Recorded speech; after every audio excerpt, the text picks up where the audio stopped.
નમસ્કાર દર્શક મિત્રો. રાજા, રજવાડા અને રાજકારણ બરાબર રંગ જમાવી રહ્યું છે.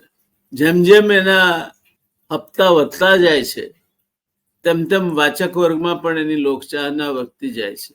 એક જોતા કહીએ તો ઇતિહાસનું પુનઃવાંચન છે, અને બીજી રીતે કહીએ તો વ્યક્તિ વિશેષ વિશે ચોક્કસ વાતો થકી વ્યક્તિત્વ ઘડતરનો પ્રયાસ છે.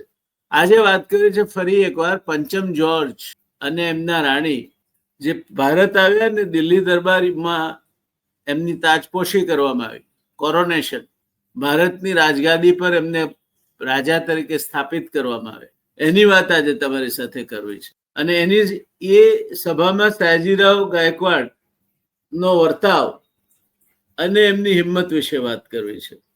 દોસ્તો, બ્રિટનના રાજા પંચમ જ્યોર્જ ભારતની મુલાકાતે આવ્યા ત્યારે 1911માં એમનું અભિવાદન કરવા માટે દિલ્હી દરબાર ભરાયો હતો. દરેક દેશી રજવાડાએ બ્રિટિશ સાર્વભૌમત્વના સ્વીકાર રૂપે આ દરબારમાં હાજરી આપવાની હતી, અને રાજવી તરીકેના એમના ચોક્કસ યુનિફોર્મ, સેરેમોનિયલ ડ્રેસ પહેરવાનો હતો. મંચ પર જઈ રાજા સામે 3 વખત નીચા નમી કુર્નિશ બજાવવાની હતી, એનું અભિવાદન કરવાનું હતું, અને ત્યારબાદ રાજા તરફ પીઠ નહીં ફેરવતા પાછા પગલે પાછા હટી પોતાની જગ્યાએ જવાનું હતું. મહારાજા સયાજીરાવ ગાયકવાડ આમે સ્વતંત્ર મિજાજ ધરાવતા રાજવી હતા, પોતે પણ એક રાજા હતા, અને તે બ્રિટનના પંચમ જ્યોર્જ સામે આ રીતે કુર્નિશ બજાવે તેમાં સયાજીરાવને પોતાનું સ્વમાન હણાતું લાગ્યું. આમ છતાંય દિવાનની અંગત સલાહ હતી કે દિલ્હી દરબારમાં નહીં જવાથી કામ વગર બ્રિટિશ સત્તા સાથે સંઘર્ષ ઉભો થશે. એટલે સયાજીરાવ ગયા તો ખરા, પણ એમનો વિશિષ્ટ રાજવી પોશાક ન પહેરતા સાદા પોશાકમાં અને પોતાના સત્તાના પ્રતીક સમી તલવારને બદલે હાથમાં બેટન લઈને તેઓ પ્રથમ જ્યોર્જ સમક્ષ ઉપસ્થિત થયા. આટલું જેમ પૂરતું ન હોય એ રીતે એમણે માત્ર એક જ વખત ડોકું નીચું નમાવીને એમને સન્માન આપ્યું, અભિવાદન કર્યું, જેમાં ગંભીરતાનો અભાવ હતો, અને ત્યારબાદ પંચમ જ્યોર્જ સામે પીઠ ફેરવી એ પાછા વળી ગયા. આ બનાવને બ્રિટિશ અધિકારીઓએ રાજવી પંચમ જ્યોર્જના અપમાન સમાન ગણ્યો, અને તેઓ પોતાના રોયલ ડ્રેસમાં હાજર ન રહ્યા તે પ્રત્યે પણ અણગમો વ્યક્ત કર્યો. આ બનાવ બાદ બ્રિટિશરોનું વલણ વડોદરા રાજ્ય પ્રત્યે પૂર્વગ્રહિત અને કડવાશપૂર્ણ બન્યું. 12 ડિસેમ્બરની આ ઘટનામાં રાજા પંચમ જ્યોર્જ અને ક્વીન મેરી હાજર હતા, અને ભારતના રાજા તરીકે દિલ્હી દરબારમાં એમનો રાજ્યાભિષેક થયો તે પ્રસંગે પહેલીવાર રાજ્ય કરતા બ્રિટનના રાજા રાણી દિલ્હી દરબારમાં હાજરી આપવા માટે આવ્યા હતા. આ માટે આખા દેશમાં ઉજવણીઓ થઈ. પંચમ જ્યોર્જના દીર્ઘાયુ માટેની પ્રાર્થનાઓ સ્કૂલના બાળકો પાસે પણ ગવડાવવામાં આવી. મને હજુ પણ એમની કેટલીક પંક્તિઓ, જે મારા પિતાશ્રી મને એ હું બાળક હતો ત્યારે કહેતા હતા, તે હજુ યાદ છે. જો કે પૂરી કવિતા યાદ નથી, પૂરું પ્રાર્થના યાદ નથી, પણ એ પંક્તિઓ કંઈક આવી હતી: send him victorious to be happy and glorious, long along reign over us. એટલે અમારો આ રાજા હંમેશા જીતતો રહે, એની આભા અખંડિત રહે, અને અમારા ઉપર લાંબામાં લાંબો સમય રાજ કરે. આવી પ્રાર્થના આપણા બાળકો પાસે સ્કૂલોમાં ગવડાવાતી હતી. 12મી ડિસેમ્બર 1911ની આ ઘટના રાજા પંચમ જ્યોર્જ અને ક્વીન મેરી માટે પણ થોડીક અસુવિધા કરનારી હતી. પહેલી વાર તેઓ દિલ્હી દરબારમાં હાજરી આપવા માટે આવ્યા, અને એમનું કોરોનેશન એટલે કે તાજપોશી સમારંભ યોજાયો. આ માટે આખા દેશમાં ઉજવણીઓ થઈ, અને પંચમ જ્યોર્જના દીર્ઘાયુષ માટેની પ્રાર્થનાઓ સ્કૂલના બાળકો પાસે પણ ગવડાવવામાં આવી. દિલ્હી દરબારના 12 ડિસેમ્બર 1911ના દિવસે યોજાયેલ રાજ્યારોહણ પ્રસંગે કિંગ જ્યોર્જ પાંચમાને ધારણ કરવા માટે ખાસ ઇમ્પિરિયલ ક્રાઉન થકી પદ સ્થાપિત કરવા માટે, અને એ રીતે તેમને સમગ્ર ભારતના રાજાનું બિરુદ આપવા માટે જે તાજ બનાવવામાં આવ્યો હતો, તેની તે વખતે કિંમત 60,000 પાઉન્ડ હતી, જે 2023ની કિંમતે 77 લાખ પાઉન્ડ થાય, એટલે કે 77 ગુણ્યા 100, 7700 રૂપિયા, 7700 લાખ રૂપિયા, એટલે કે 77 કરોડ રૂપિયાનો આ તાજ થયો. આ તાજ નું કુલ વજન 920 ગ્રામ હતું. એમાં 6170 હીરા, 9 માણેક, 4 રૂબી, 4 સેફાયર જેવા રત્નો જડેલા હતા, જેમાંથી મુખ્ય 32 કેરેટનું એમરલ્ડ હતું. આટલો મોંઘો તાજ દિલ્હી દરબાર પર સમયે 3 કલાક માટે પહેરીને બેસી રહેતા પંચમ જ્યોર્જને પરસેવો વળી ગયો. 1 કિલો વજન માથે ઉચકીને ધાતુનું બેસી રહેવું તો પરસેવો જ વળે ને, બીજું કઈ થાય. અને એ પહેરી રાખવો એમને માટે અસુવિધાજનક હતું. શ્રી ચંચી મહેતા એમના પુસ્તક બાંધ ગઠરિયા ભાગ 1-2 ની સંયુક્ત આવૃત્તિના પાન 56-57 પર આ આખાય બનાવ પ્રસંગનું આ પ્રમાણે વર્ણન કરે છે. સરઘસમાં ફરવાની મજા પહેલવહેલી બીજા દાયકાની શરૂઆતમાં અનુભવી. રક્ષ ભૂપ જ્યોર્જને તું હે જગતપતિ.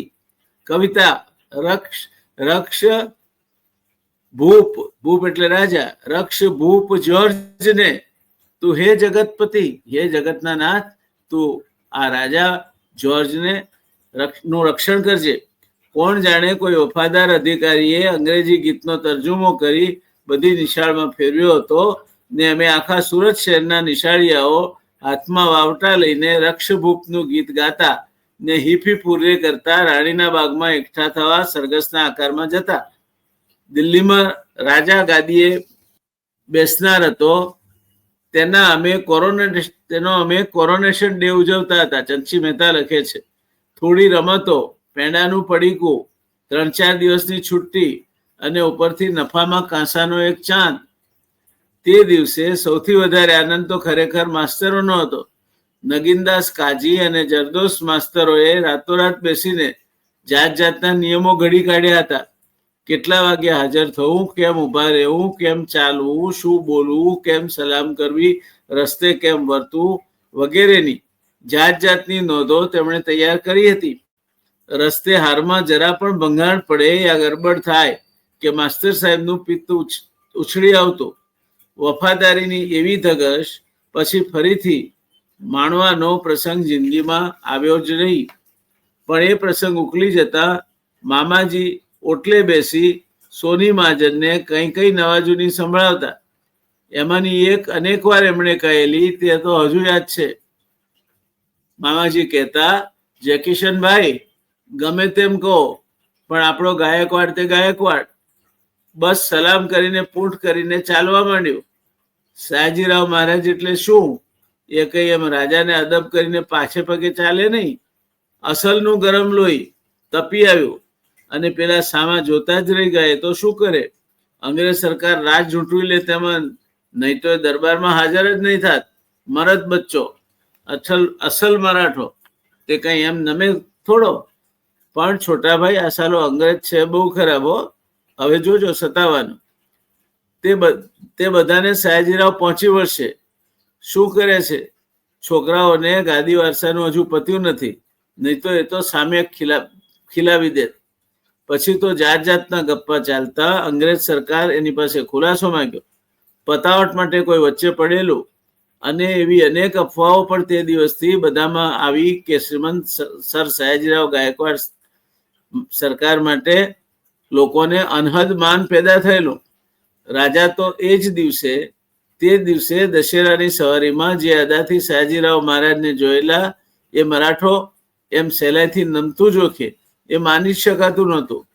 1911માં રાજાઓએ આવી નાલેશીભરી રીતે નમાવાની બેહુદી મગરૂબી બ્રિટિશ અમલદારોએ ન કરી હોત તો ત્યાર પછી 36 વર્ષે તખ્ત છોડવા વખત આવ્યો તે કદાચ થોડો મોડો આવત.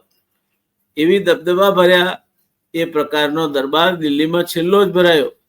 અને તે દરબારમાં તખ્ત સામે એક ઠોકરે સર સયાજીરાવે જાગૃત કરેલી સ્વમાનની ભાવના હિન્દીવાનોના હૃદયમાં ઠીક પ્રમાણમાં સોંસરવી પેસી ગઈ. એટલું જ નહીં, પણ ફરીથી એવો દરબાર ભરવાની બ્રિટિશ સરકારની હિંમત પણ ખૂટી ગઈ. જો કે આગળ જતા બ્રિટિશ સરકારે આ આખા પ્રસંગને ભૂલી જઈને સને 1919માં સર સયાજીરાવ ગાયકવાડને GCIE નો ઇલકાબ આપેલો. કહેવાનું તાત્પર્ય એ છે કે ગભરાઈને જીવવાથી કોઈ ફાયદો નથી. સયાજીરાવે વ્યવહાર જાળવ્યો પણ સ્વમાન ન ગુમાવ્યો. એનો આ દાખલો ઇતિહાસના પાને અમર રહેશે. તો દોસ્તો, આ હતી એક મરાઠા રાજવી સર સયાજીરાવ ગાયકવાડની વાત, જેમણે પંચમ જ્યોર્જ સામે એક જ વખત નમન કર્યું અને એની સામે પૂઠ કરીને પાછા વળી ગયા. પોતે પોતાના સેરિમોનિયલ ડ્રેસ અથવા જેને રિગાલિયા કે તે રિગાલિયામાં નહીં ગયા, સાદા ડ્રેસમાં ગયા. અને એ બધી જ રીતે એમણે પોતે પણ એક રાજા છે, પોતે પણ સ્વતંત્ર છે, એ પ્રકારનું એક સ્વાભિમાનપૂર્ણ વર્તાવ એ સમયે કર્યો. થોડું વાંકું પણ પડ્યું, પણ પાછળથી બ્રિટિશ સરકારે નમતું તોડીને એમને GCIE નો ઇલકાબ આપ્યો. અને 1919માં આ બનાવ બન્યો 1911માં. ત્યાર પછીના 8 વર્ષે સર સયાજીરાવ ગાયકવાડને બ્રિટિશ સરકારે GCIE નો ઇલકાબ પણ આપ્યો અને ઘીના ઠામમાં ઘી પડ્યું રહ્યું. સ્વમાની, દીર્ઘદ્રષ્ટા, વિદ્વાન અને પ્રજાવત્સલ એવા મહારાજા સયાજીરાવ આ એક વધુ કારણસર પણ હિન્દની પ્રજાના મનમાં હંમેશા લાગણીઓ જગાવનાર રાજવી તરીકે યાદ રહેશે. ધન્યવાદ.